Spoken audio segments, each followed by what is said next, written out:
Hello there, this is Todd from the Scoundrels Cantina, and welcome to another episode of A Star Wars Story. In this video, we'll be telling you the story of Tulak Hord, who's most notably seen, actually mentioned through the Knights of the Old Republic and the Old Republic games. As always, we're mixing the expanded universe and canon because we believe that there's no reason why most of it can't fit together. So anyway, let's do it!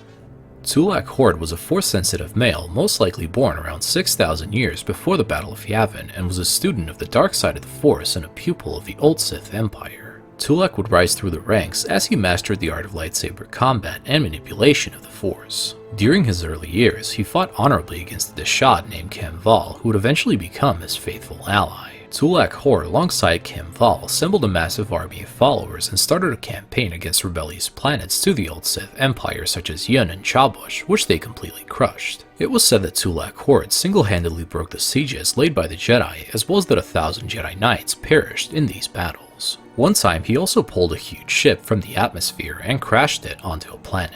On his terror campaign, Tulak Hord was approached by a Sith known as Aloysius Kallik, who sought to serve him, although he was dismissed by Hord.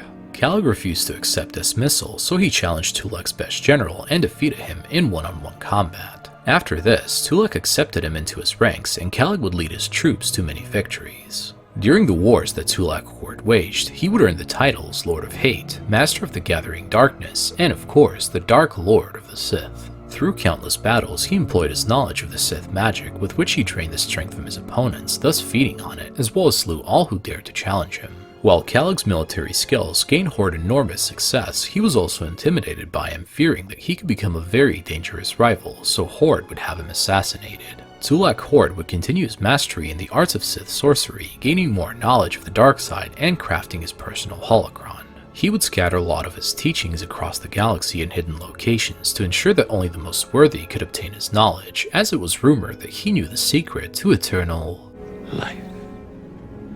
Eventually, the Dark Lord of the Sith discovered the Drahman system, which he would conquer, as well as over 100 other worlds for his Sith Empire. During his life, only one proved to be worthy of being his apprentice, which was Orden Sella, who learned much from him. Tulak Hord greatly appreciated his honor-bound servant, Cam Val, so he placed him inside a stasis chamber deep in the heart of what would be known as the Sith Lord Naga Sadow's tomb on Korriban.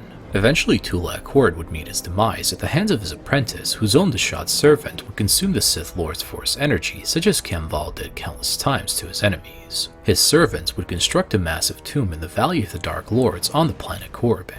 Thousands of years later, during the Jedi Civil War, the Sith Academy's headmaster Jorak Ulm would take up residence in Tulak Hord's tomb and would eventually be visited by the prodigal knight Revan, who would end his evil. Awake already, are you? Good. This is the tomb of Sith Lord Tulak Hord, if you don't know. I've taken up residence here for now. It's dusty and full of critters, but it's home. Not long after, during the First Jedi Purge, Jedi survivor Mitra Surik would visit Korriban with her companions, and this is what Kreia had to say about Tulak Hord. This was the tomb of Tulak Hord, known as the greatest lightsaber duelist of the Sith Lords.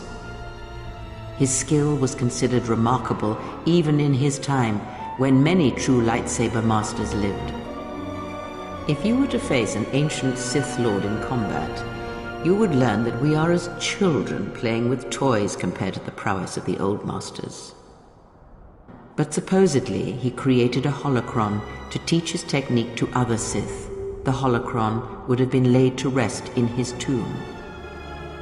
Unfortunately, Tulak Hord's tomb was among the first penetrated by the grave robbers of the new Sith Order. If the holocron has survived, I doubt anyone living would know its location. Anyway guys, this is it on the story of Tulak Hord, and we hope you all enjoyed it and learned something new about the vast galaxy of Star Wars. If you enjoy our content, make sure to check out our second lore channel, The Crossroads Inn, and if you want to watch more videos like this one, the link to the playlist for our other Star Wars stories and videos will be down below. Also, if you want to support this channel, hit that subscribe button for more videos like this one, and remember guys, God is awesome, may the Force be with you always, and we'll see you in another video. You Rebel Scum. This party's over.